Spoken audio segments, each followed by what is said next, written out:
Welcome to Mastering Your Financial Life, hosted by Judy Heft, the founder and CEO of Judith Heft and Associates Financial and Lifestyle Concierge. This year, they're celebrating 26 years in business. In every episode, Judy interviews professionals who help others successfully manage their financial lives. You can find this show on YouTube, LinkedIn, Apple Podcasts, Spotify, Google Podcasts, Stitcher, and more. Judy is the author of 2 books, How to Be Smart, Successful, and Organized with Your Money for a Better Today and Tomorrow, and her latest book, Mastering Your Financial Life Cycles, How to Successfully Manage Money in Every Decade of Life. You can read chapters of her books and catch prior episodes of this show at www.judithheft.com. Now here's the host of Mastering Your Financial Life, Judy Heft.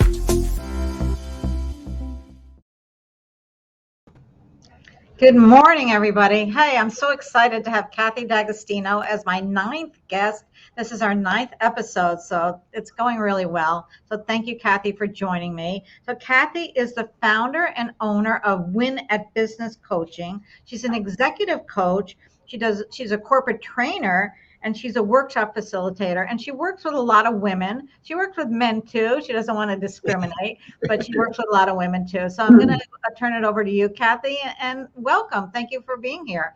And add to what I said, because I might have missed a couple of things. No, actually, you guys, you covered it very well. We've known each other for a long time, and I'm excited to be here too. I love what you do, and I think it's so valuable, and certainly have referred your services many times to my clients. Back at you, Kathy. Feel the same way about you.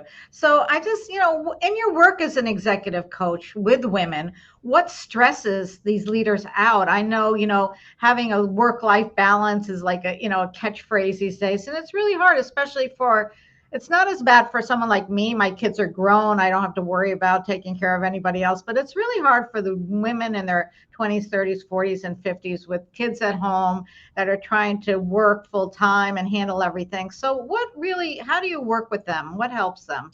Geez, Judy, you're absolutely right on. I mean, exactly what's happening. And those are my clients. So oftentimes, they're busy. They have lots of priorities on their, they have a big, long to-do list, at work, at home. There's so many. They're taking care of, as you mentioned, the kids, but oftentimes they're taking care of the parents. We hear that sandwich generation. We hear that so often, especially, in our age group.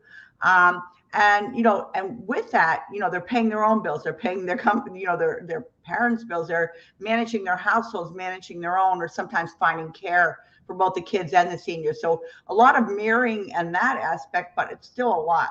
So, to lessen their stresses, what I try to do is help them think a little out of the work box, right?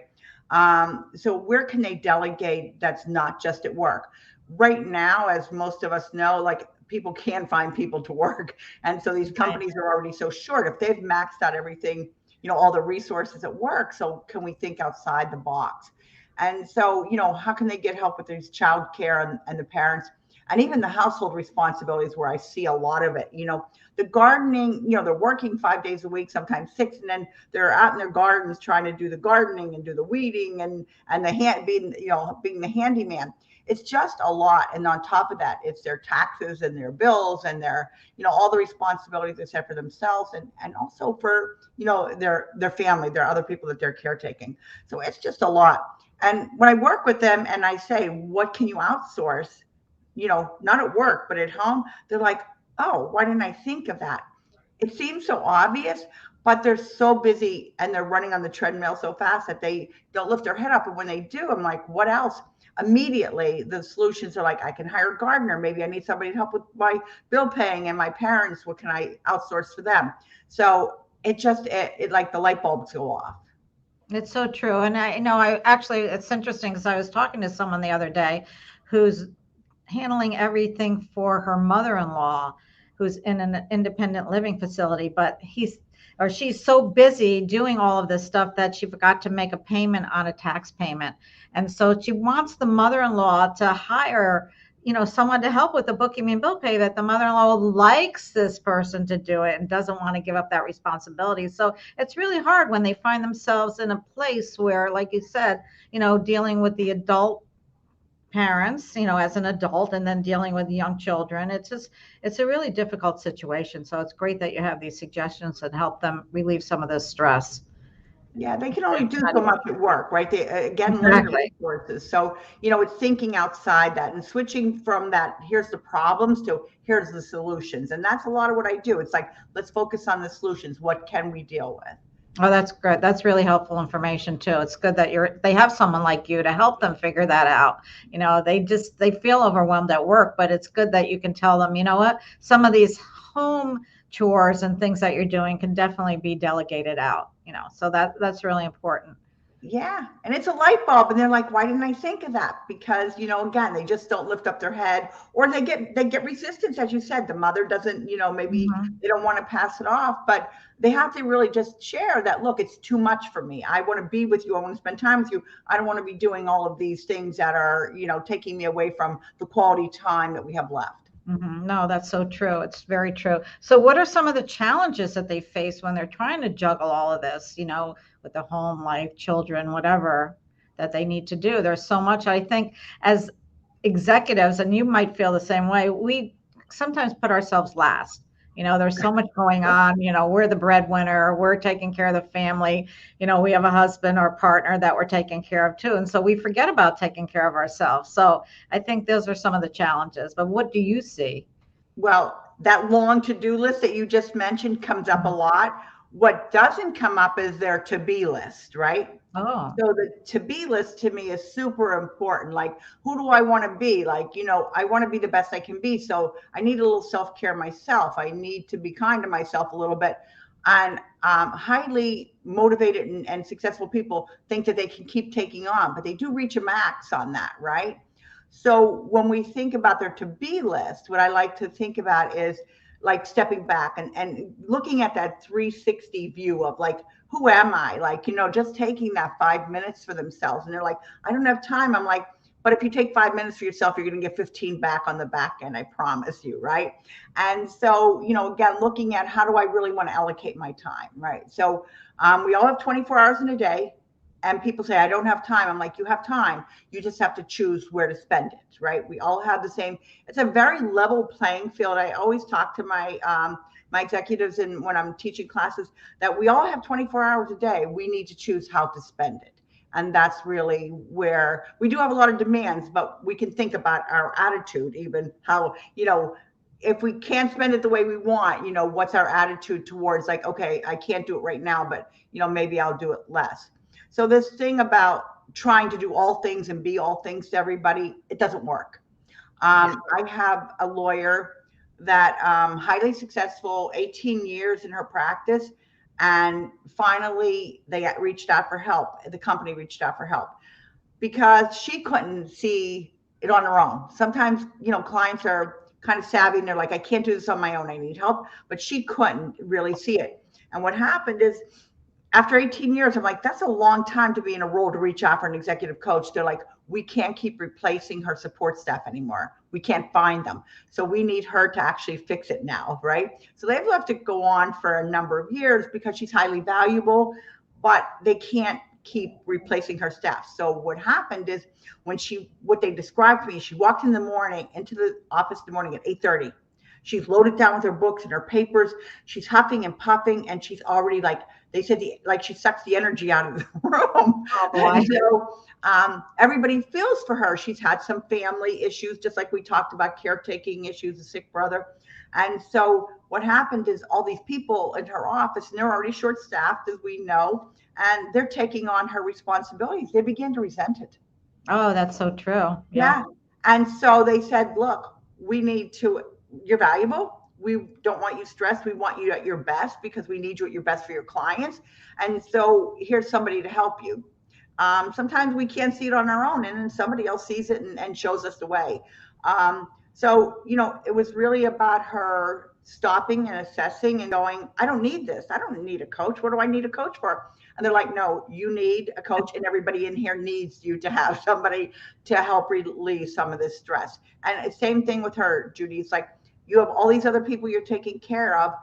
What can we can't take any more on in the office. What can you outsource? And that's really what it took. It took a couple of sessions for her to really look at, but we did a 360 in her office, and everybody said the same thing. And she was sort of forced to look at it, but she was in a little bit of denial. Yeah, I'm sure. I think sometimes we don't look at ourselves that clearly, because it's like, I like to compare it to that old pair of shoes. We're just so soft. They're soft and comfortable, but they're terrible. We need to get rid of them, but we don't want to because we're used to them. Yeah. I can slip those on. My feet just slip right into them and I can schlump around in them, but that's not the way to deal with life. We need to face things head on. I love your to be list. That's so cool. That's real. I've never heard that expression before. That's really interesting. Yeah. So I borrowed it from somebody else. I love to listen to very wise people talk about the way they think about things. Mm-hmm. And I heard that as well. So I didn't make it up, but I often find great value and sharing it with clients. So that's something similar that I've heard is being a human being instead of a human doing. Yes. Right? That's a similar kind of thing. And because we are human doings in a way, because we're always doing, going, running, we lead such active lives. It's just not easy, especially for women. Yeah, especially, and you know what, unfortunately, there are just certain things that, not that we necessarily do them better, but we tend to take them on. Not that anybody else couldn't, but we just generally take them on. I see it in my own daughter. She's like always taking care of things. But then, you know what, sometimes they look back and say, well, why didn't somebody else do it? And I'm like, because we've trained people that we're going to take it on. So we have to the good thing is we can retrain people too. Exactly. Or we can find other people. Mindset, isn't it? It's about mindset. It is mindset. Or we can hire other people to do things for us. And that's the advantage to, investing in ourselves, right? That's really an investment. People are like, I can't afford it. I'm like, you can't afford not to do it. Right. Well, this woman that was at that company, it must be a very highly valued woman, and it's a wonderful company that the company really wanted to help her and hired someone to help her. So, I mean, I hope she appreciated it. And after she resisted, yeah, I can't say she was like, yes, I'm in. She looked at it, Judy. It's like, oh, I have one more thing to do. What are they punishing me for? And now it's been about we're going on 4 months now. It's all of a sudden like, oh, I can breathe. Oh, I have somebody to support me. But again, letting go, right? She was like, hard. Yeah, it's hard. Even letting go, building that relationship. She's like, but why? It's going to take more time. I'm like, no, you're going to get time back. Right. She has to understand that. Yeah. Well, this is good. So let's take a little break now, and then we'll come back and talk some more. Great. Yeah, this is good, important information for everybody. Hey there.